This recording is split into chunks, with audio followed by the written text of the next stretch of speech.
2024 के लोकसभा चुनाव में कई रिकॉर्ड बन गए हैं और आपको पता है कि हमारे देश के प्रधानमंत्री नरेंद्र मोदी हमेशा कुछ नया करते हैं, नया इतिहास गढ़ते हैं। तो एक इतिहास अब इनके नाम भी ऐसा बन गया है जो शायद आपको जानकर हैरानी होगी। जी हाँ, विश्व गुरु बनने चले थे हमारे प्रधानमंत्री श्री नरेंद्र मोदी जी। भारत विश्व गुरु बनने नहीं चला था, खुद को विश्व गुरु साबित करने के लिए मोदी जी ने क्या क्या नहीं किए, क्या क्या जतन नहीं किए। लेकिन आपको जानकर हैरानी होगी कि प्रधानमंत्री श्री नरेंद्र मोदी देश के ऐसे प्रधानमंत्री साबित हुए हैं जो सिटिंग प्रधानमंत्री को सबसे कम मार्जिन से बहुमत मिला है। उन्होंने जीत की हैट्रिक तो बना ली, 2014 में भी जीते, 2019 में भी जीते, लेकिन इस बार जो उनका मार्जिन रहा वो अब तक के किसी भी सिटिंग प्रधानमंत्री से सबसे लोएस्ट रहा है। सबसे लोएस्ट मतलब कोई प्रधानमंत्री के पद पर है और चुनाव लड़ रहा है तो इनसे ज्यादा मार्जिन से जीत हासिल की है। और आपको पता है कि प्रधानमंत्री नरेंद्र मोदी ने इंडिया गठबंधन के प्रत्याशी अजय राय को 1,52,513 वोट से हरा दिया है। प्रधानमंत्री नरेंद्र मोदी को 6,12,970 वोट मिले, जबकि अजय राय को 4,60,457 वोट मिले। लेकिन इस बार प्रधानमंत्री श्री नरेंद्र मोदी की जीत का जो मार्जिन है 2014 और 2019 की तुलना में काफी कम रहा। इतना कम रहा कि ये एक रिकॉर्ड बन गया, इतिहास में नाम इनका दर्ज हो गया।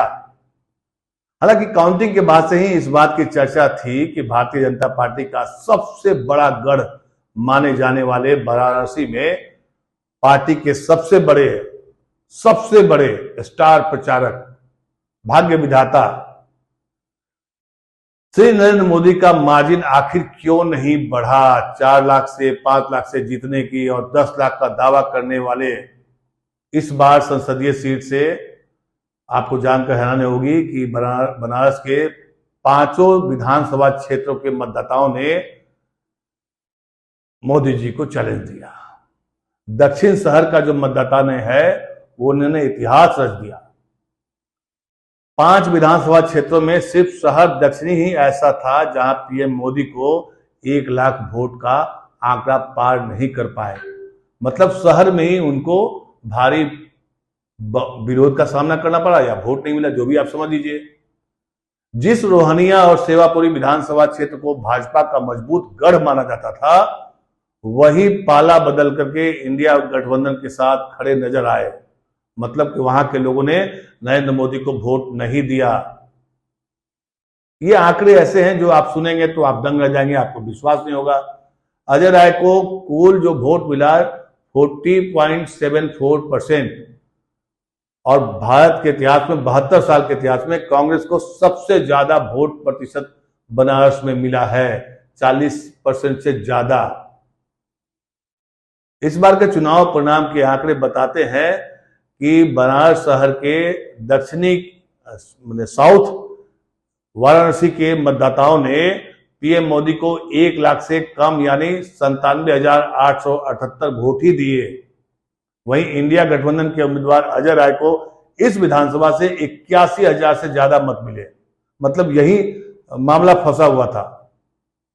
पोस्टल बैलेट में भी अजय राय पीएम मोदी से कुछ ही वोट पीछे रहे। पता है कितना मिला? पीएम मोदी को 1531 तो अजय राय को 1373 वोट पोस्टल बैलेट से मिला। अब समझिए कि किस एरिया में किसको कितना मिला। मैं आपको थोड़ा सा विस्तार से बताता हूं। शहर का दक्षिणी जो वोट इलाका है वहां 97,878 वोट मिला अजय राय को, 81,732 वोट मिला अजय राय को और पहले मिला था मोदी जी को।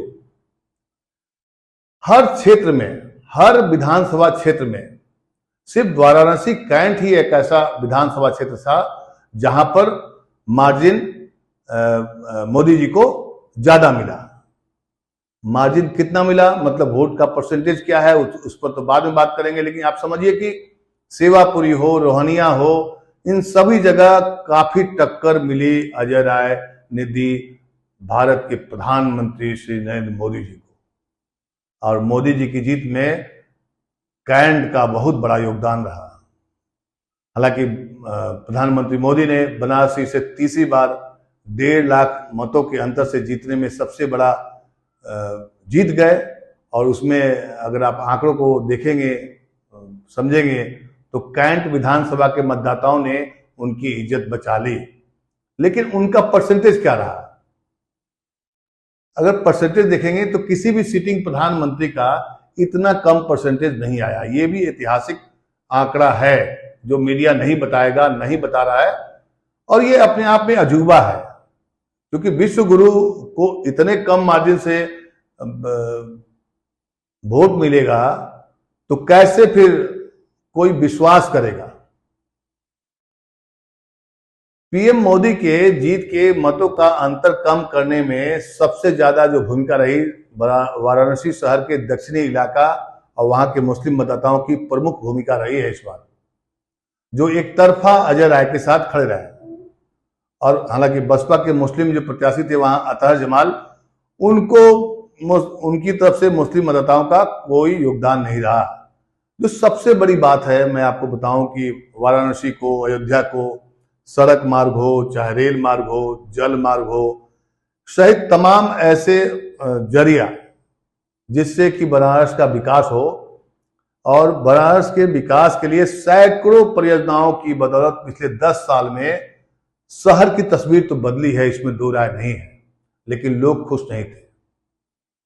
हालांकि काशी का पर्यटन उद्योग आज की तारीख में काफी बढ़ गया है, वहां के उद्योग धंधों का विकास हुआ है। लेकिन प्रधानमंत्री नरेंद्र मोदी को कम वोट मिलना ये बताता है कि वोटर उनसे नाराज थे, उन्हीं के सबसे सुरक्षित गढ़ माने जाने वाले वाराणसी में।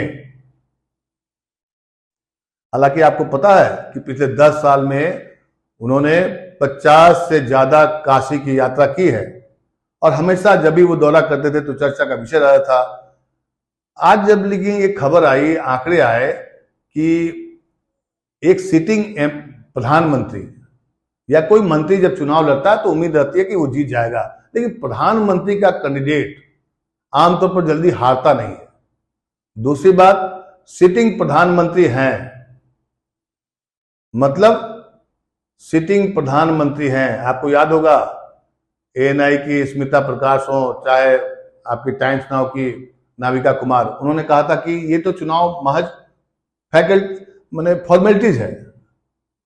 और आपको ये भी बता दें, 8 विधायक हैं, 3 मंत्री हैं, एमएलसी सहित 1 मेयर वहां बनारस में है। लेकिन किसी का भी जोर नहीं दिखा। वोटरों ने उन्हें नकार दिया।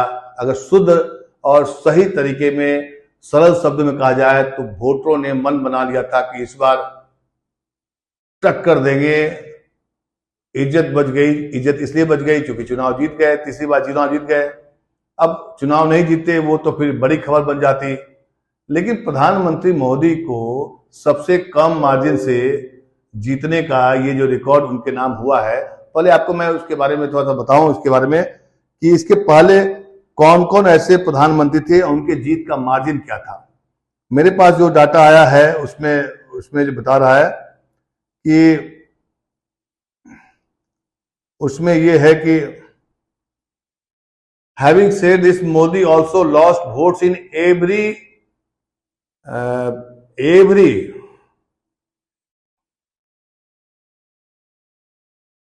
assembly segments in Varanasi।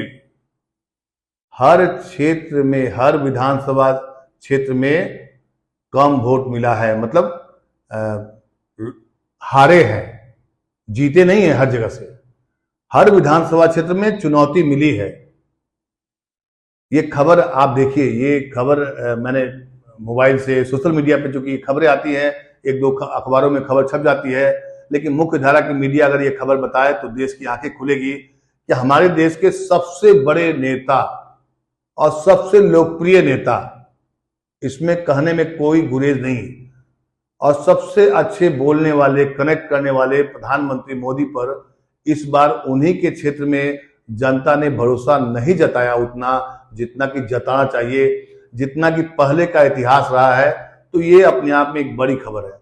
एक और खबर इसमें पढ़ के मैं बताता हूं। And is 2024 margin is among the lowest ever for a sitting prime minister in India.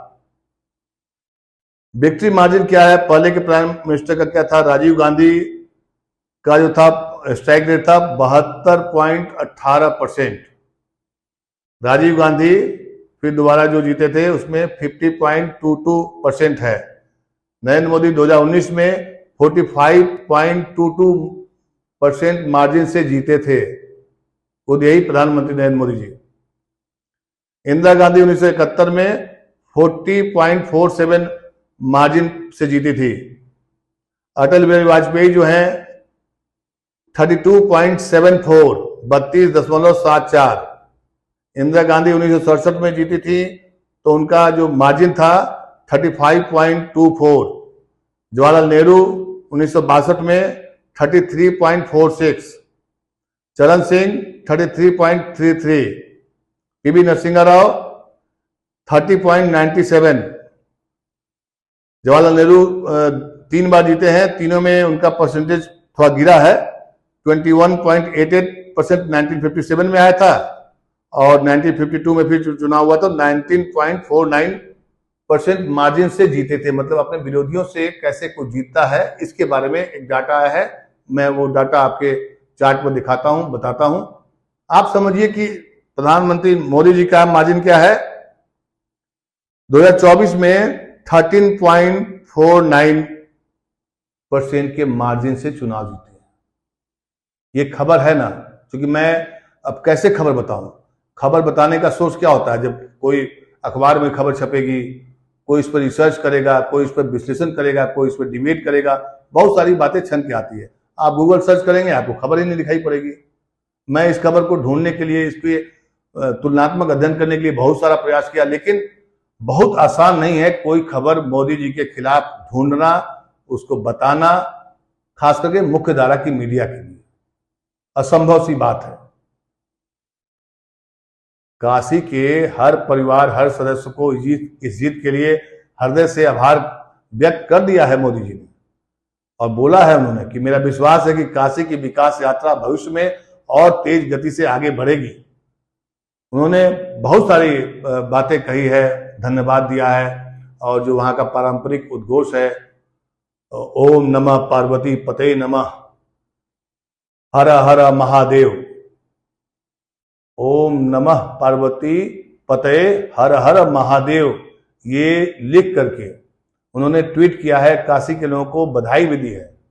लेकिन जो मैं आपको बता रहा हूं कि भारत के पहले ऐसे प्रधानमंत्री नरेंद्र मोदी बन गए हैं जो सिटिंग प्रधानमंत्री होने के बाद भी सबसे कम मार्जिन से जीते हैं, सबसे कम मार्जिन से। ये अपने आप में ऐतिहासिक रिकॉर्ड है और कई चीज नरेंद्र मोदी जी के नाम से जुड़ जाता है। उन्होंने राम मंदिर का श्रेय बहुत हद तक भारत के लोगों के मन में ऐसा है कि राम मंदिर सिर्फ नरेंद्र मोदी जी की वजह से बना है, जबकि आज ही अयोध्या से जो निर्वाचित हुए हैं वहां के सांसद, उन्होंने कहा है कि नहीं, ये राम मंदिर का निर्माण जो है सुप्रीम कोर्ट के निर्णय के बाद निर्माण हुआ है। खैर, इस पर एक अलग बहस की जा सकती है, अलग चर्चा हो सकती है, लेकिन इसमें दो राय नहीं। हिंदुत्व, हिंदुइज्म या जो कुछ भी है, बीजेपी को शिखर तक पहुंचाने वाले नरेंद्र मोदी का इस कदर ग्राफ गिर जाना, ये बताता है कि राजनीति में ज्यादा घमंड नहीं करना चाहिए, जनता को ताक पर नहीं रखना चाहिए, अपने आप को भगवान से तुलना नहीं करना चाहिए, या अपने आप को बायोलॉजिकल नहीं मान करके सीधे गॉड से, मतलब ईश्वर का अवतार मान लेने से और खुद को अवतरित होने की जो बात और दम्भ से बोलते हैं, और जनता से जुड़े हुए मुद्दे को अगर आप छोड़ देंगे तो एक रिकॉर्ड जनता भी आपके नाम बना देगी।